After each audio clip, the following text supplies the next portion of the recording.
Right now in India, there is a huge protest ongoing for months. More than 100,000 farmers are protesting at various borders across Delhi. Many suicides have been also reported. So why are they protesting so relentlessly?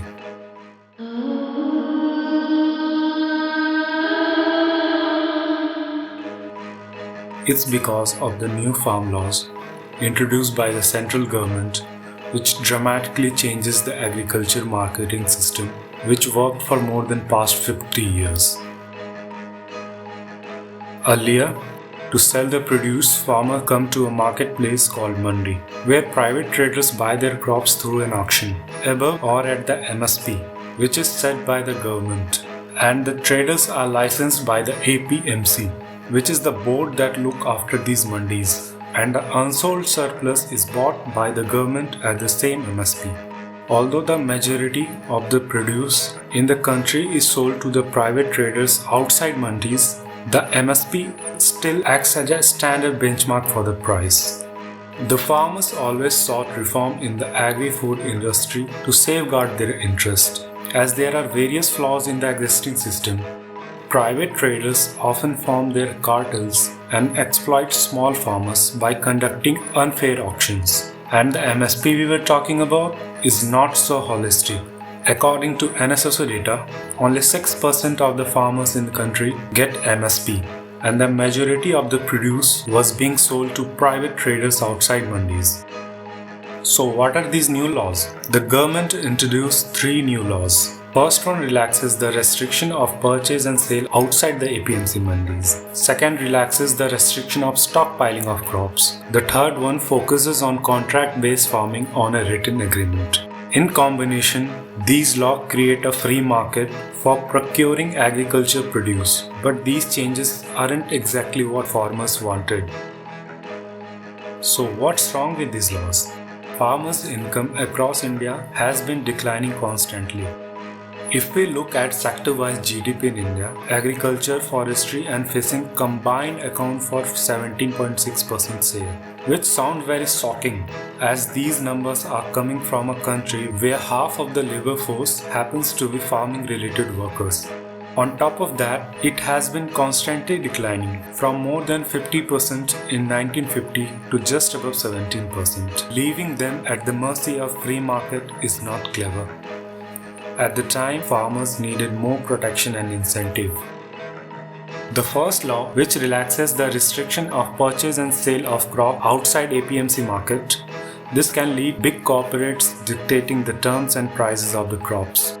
Farmers can be easily exploited, especially small farmers, and eventually MSP will become obsolete. The second law eases the restriction of stockpiling of the crops. Although this law is not as harmful to the farmers as the other 2 laws directly, but traders and corporates can stock up large quantities of the produce and create a shortage in the market, and then sell it when the prices are high due to less supply and higher demand.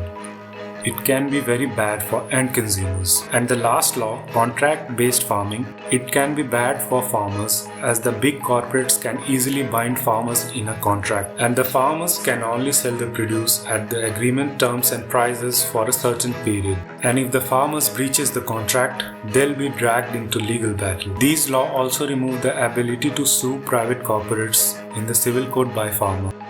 In support of these laws, the government said the supply chain will become less complex and more efficient, and the benefit of these will be eventually passed down to the farmers. But it's unclear how the benefit will be passed to the farmers, and will it be passed at all. Farmers from states like West Bengal and Bihar have less income despite the high output.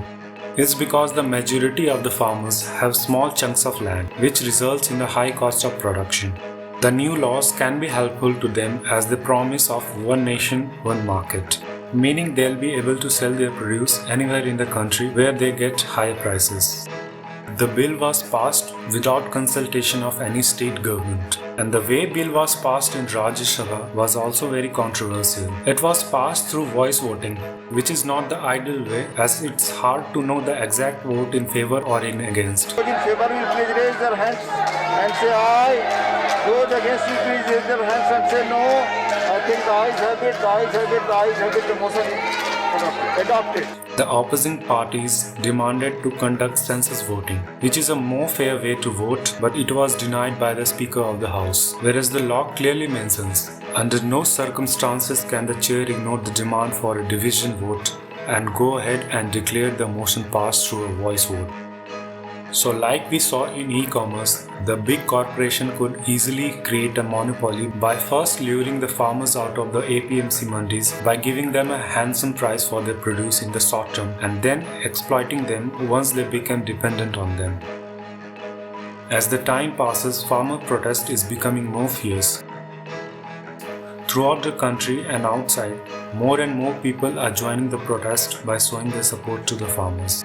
But the government seems to be not so cooperative with the farmer, and the farmers say government is keeping a shield of ego in the front. Although the government has said that they are ready to amend the farm laws, but the farmers have rejected the proposal. The proposal states that the state governments will have option to tax the private mandis as well, and the government is willing to provide a written assurance on continuing the MSP, but the farmers are not happy with that. The center did not consult them before making these laws, which change their lives, and the farmers don't want any negotiation. They demand a complete rollback of these 3 farm laws. Farmers are taking the benefit of this protest platform and demanding to make MSP legal and uniform all over the country so that states with poor farmers like Bihar can also get fair prices. Although the APMC has its shortcomings and flaws, but still it protects the interest of the farmers. Instead of correcting or strengthening it, the new farm laws completely demolishes the existing APMC. So ultimately, what factors are stopping the government from working with the farmers and listening to them? Comment down your thoughts.